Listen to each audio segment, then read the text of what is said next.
سلام بچه‌ها، بازم برگشتیم با یه قسمت دیگه از حواشی عشق ابدی 2. ولی این بار اوضاع از همیشه داغ‌تره.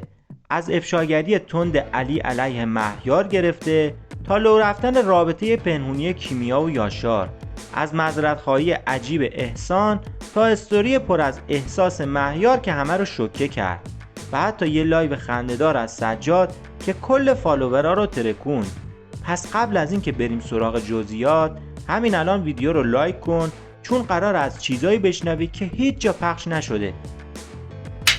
ماجرا از اونجای شروع شد که مهیار توی استوریاش گفت علی و یلدا خودشون اون فیلم رو پخش کردن، اما علی خیلی سریع واکنش نشون داد و توی لایوش گفت مهیار آدم بیشعور و بیخودیه و توی قسمت‌های بعدی از برنامه میندازنش بیرون.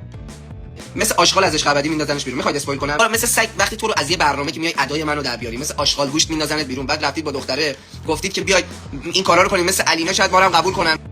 با این جمله درگیری بین مهیار و علی رسما تبدیل به جنگ شد.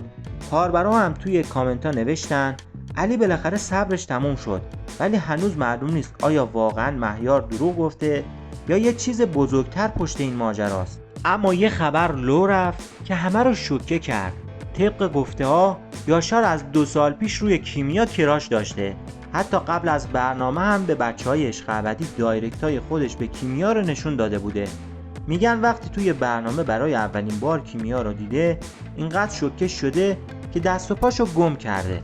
یاشار از 2 سال پیش کراش بوده روی کیمیا و حتی به بچهای عشق ابدی دایرکت خودش رو به کیمیا نشون داده بوده، یعنی دایرکت خودش نسبت به کیمیا رو نشون داده بوده و همین موضوع باعث شده رابطش با آیدا هم به هم بخوره، چون ظاهرا آیدا فهمیده بوده که یاشار بیرون از برنامه هم با کیمیا در ارتباطه. یه جورایی دلیل کات شدنشون همین تیک و تاک های قدیمی بوده.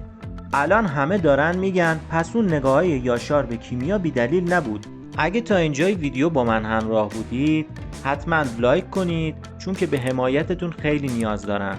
احسانم بالاخره توی یه گفتگو اعتراف کرد من توی ایران کارگر بودم. اون موقع که گفتم تو کار خرید و فروش ماشینم دروغ گفتم، چون اول برنامه بود و نمیخواستم همه چی رو لو بدم. بعد اضافه کرد که الان تو فضای مجازی فعاله و از این طریق درآمد داره. خیلیا گفتن این اعترافش صادقانه ترین حرف این چند وقته بوده، اما بعضی هم گفتن چرا تازه الان گفتی؟ یعنی همه چی تو برنامه فیک بوده؟ در هر صورت صداقت احسان باعث شد دوباره سر زبونا بیاد. تو برنامه گفتم که خرید فروش ماشین میکنم و اصلا اون نبود، چون اول برنامه بود بچه‌ها رو تازه دیده بودم، دوست نداشتم حقیقت رو بگم. ایران کارگری بود، کارگری می‌کردم، الان اونجا این طرف کنم، عکساش اینجا می‌ذارم واسهتون بعدن. بعدم در حال حاضر تو سوشال مدیا فعالیت می‌کنم.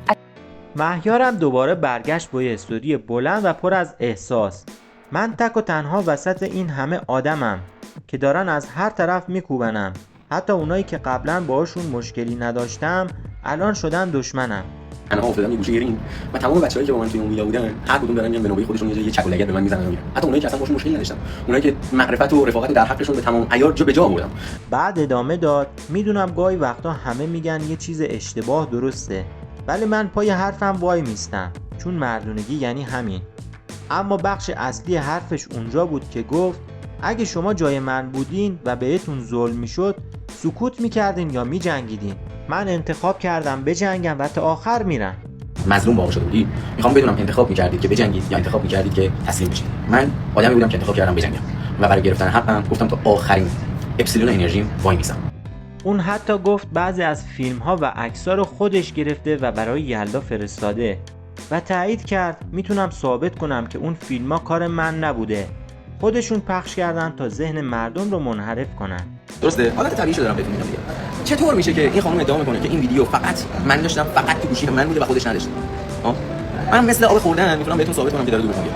و در آخرم گفت من با اینکه نقشی در پخش اون ویدیو نداشتم از همه مردم عذرخواهی میکنم، چون حس بدی نسبت به من و همه پسرها ایجاد شد.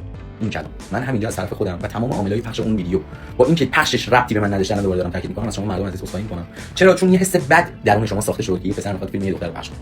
این جمله باعث شد بعضیا بگن مهیار داره پشیمونی نشون میده، اما بعضیا گفتن این فقط یه ترفند برای پاک کردن ذهن مردم. یلدا هم بلافاصله استوری گذاشت و گفت قانون جوابتون رو میده، این بار سکوت نمیکنم. اون گفت قرار از طریق وکیل رسمی پیگیر ماجرا بشه و دیگه از فضای مجازی جواب نمیده. فالوورام نوشتن این یعنی پرونده مهیار ممکنه جدی بشه. این ناراحتی و این داستانا رو مراحلش رو به صورت قانونی ادامه بدم و اینجا توی پیج کنارتون باشم. دوست دارم شما وقتی پیجمو باز می‌کنید انرژی من رو ببینید. ولی ممنونم ازتون. سجادم یه استوری بامزه گذاشت و گفت من توی ویلا مسئول درست کردن قهوه بودم، یعنی قهوه خور عشق ابدی خودمم. مسئول کافی درست کردن واسه بچه‌ها بودم. یعنی میتونید ازشون بپرسید. اکثر بچه‌ها دوست داشتن من واسهشون کافی درست کنم، چون یکی از کسایی هستم که کافی خیلی واسم مهمه. یه چیز عجیب من قهوه دوست دارم، عجیب. از اون طرف فردینم جواب یه فالوور رو داد که پرسیده بود نمیترسی ایران بمونی؟ فردین گفت من عاشق ایرانم، تیکه تیکم هم که کنن از این خاک نمیرم.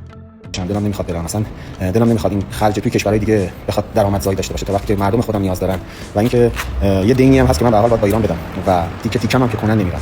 و لایو مشترک سجاد و یاشار که یاشار توضیح میده در مورد رابطهش با کیمیا و میگه من و کیمیا توی یه شهریم و از 2-3 سال پیش من از کیمیا خوشم میومد و چند بار هم تو چت با هم صحبت کردیم و میگه پشم ریزون بود کسی رو که از قبل میشناختی یهو وارد برنامه بشه. 2 سال پیش تو این شهر بالاخره همه میشناسن هم دیگه، از ایشون خوشم میومد. خب حتی یه بارم اسکرین شات هم دارم، یه بار بعد 3 تا پی ام با هم صحبت کرده بودیم و نکته جالبش اینجاست که پشم ریزون بود که توی برنامه یهو مثلا کسی رو که از قبل میشناسی. خب بچه‌ها الان دیگه رسما عشق ابدی 2 تبدیل شده به یه میدون جنگ واقعی. از تهدید قانونی یلدا گرفته تا معذرت‌خواهی مهیار و افشاگری علی و رو رفتن رابطه کیمیا و یاشار. تو کامنت ها بنویس به نظرت حق با کیه؟ علی و یلدا یا مهیار؟ و فکر میکنی رابطه یاشار و کیمیا واقعی میشه؟ ویدیو رو لایک کنید، کانال رو سابسکرایب کنید و زنگوله رو بزنید، چون ویدیو بعدی قرار از واکنش رسمی پرستو صالحی و پشت پرده حذف مهیار بگه و قول میدم اون قسمت از همه جنجالی تر باشه.